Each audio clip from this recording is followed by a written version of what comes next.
BJP का किला बने बुंदेलखंड की 19 विधानसभाओं की सीट पर इस बार समाजवादी पार्टी लगा सकती है सेंध। नमस्कार, जनज्वार न्यूज के लिए मैं हूं अभिलाषा सचान। उत्तर प्रदेश विधानसभा के लिए साल 2017 के हुए चुनाव में बुंदेलखंड के 7 जिलों की सभी 19 सीटों पर बीजेपी को जीत हासिल हुई थी। बीजेपी को बुंदेलखंड में जिस तरह से सफलता मिली, उसके बाद सपा, बसपा और कांग्रेस जैसे दल वहां शून्य में पहुंच गए। साल 2017 में बीजेपी के चुनावी लहर में बुंदेलखंड के समाजवादी पार्टी के कई दिग्गजों को हार का सामना करना पड़ा था। अब जब विधानसभा चुनाव 2022 करीब हैं, तो बुंदेलखंड में अपनी खोई जमीन को हासिल करने के लिए समाजवादी पार्टी पूरे जी जान से जुट गई है। आगामी विधानसभा चुनाव में बुंदेलखंड की कई सीटें ऐसी हैं जिन पर समाजवादी पार्टी बीजेपी को कड़ी टक्कर देने की तैयारी में है। झांसी जिले की गरोठा विधानसभा सीट सपा के लिए काफी इंपॉर्टेंट है।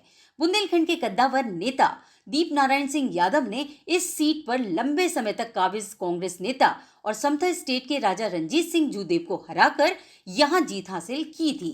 जूदेव कभी यूपी सरकार में गृह राज्य मंत्री हुआ करते थे और गांधी परिवार के काफी करीब भी रहे हैं। इस सीट पर साल 2007 और 2012 के विधानसभा चुनाव में दीप नारायण सिंह यादव ने जीत हासिल की, लेकिन सन 2017 के चुनाव में वो बीजेपी नेता जवाहरलाल राजपूत से चुनाव हार गए। दीप नारायण इस बार पूरी तैयारी के साथ बीजेपी को चुनौती देने के मकसद से चुनावी मैदान में होंगे और पार्टी को भी इस विधानसभा सीट से काफी उम्मीदें हैं।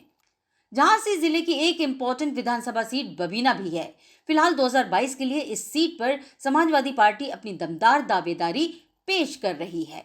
वर्तमान में बीजेपी के राजीव सिंह पारीछा इस सीट से विधायक हैं और वो उमा भारती के काफी करीबी भी माने जाते हैं। साल 2017 के विधानसभा चुनाव में इस सीट पर सपा ने बुंदेलखंड के दिग्गज नेता डॉक्टर चंद्रपाल सिंह यादव के बेटे यशपाल को प्रत्याशी बनाया था, लेकिन उन्हें बीजेपी प्रत्याशी राजीव सिंह पारीछा से हार का सामना करना पड़ा।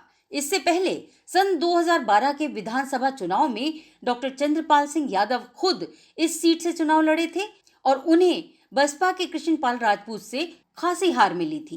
पूर्व में लोकसभा और राज्यसभा के सांसद रह चुके और वर्तमान में कृपको के राष्ट्रीय अध्यक्ष डॉक्टर चंद्रपाल सिंह यादव के लिए ये सीट इस बार प्रतिष्ठा का प्रश्न होगी। झांसी जिले की मऊरानी विधानसभा सीट अनुसूचित जाति के लिए इस बार रिजर्व है। यहाँ इस समय बीजेपी के बिहारी लाल आर्य विधायक हैं। बिहारी लाल आर्य 2017 के चुनाव से ठीक पहले बीजेपी में शामिल हुए और इस सीट पर उन्होंने डॉक्टर रश्मि आर्य को हराकर जीत दर्ज कराई। इस बार उनके टिकट को लेकर हालांकि संशय है। मऊरानीपुर की इस सीट पर बसपा ने पूर्व मंत्री रतनलाल अहिरवार के बेटे रोहित रतन को प्रत्याशी बनाया है। इस बार दूसरी ओर बुंदेलखंड में कभी बसपा के कद्दावर नेता रहे तिलक चंद्र अहिरवार के इस सीट से सपा से चुनाव लड़ने की अटकलें जोरों पर हैं। तिलक को अखिलेश यादव ने कुछ समय पहले ही पार्टी में शामिल कराया है और इस क्षेत्र में तिलक काफी सक्रिय भी नजर आ रहे हैं। हमीरपुर जिले की बात करें तो हमीरपुर विधानसभा सीट पर वर्तमान में बीजेपी का कब्जा है, लेकिन सपा ने पिछले विधानसभा चुनाव में यहां मजबूती से चुनाव लड़ा था और इस बार भी पार्टी यहां पूरे दमखम के साथ मैदान में उतरने की तैयारी में है।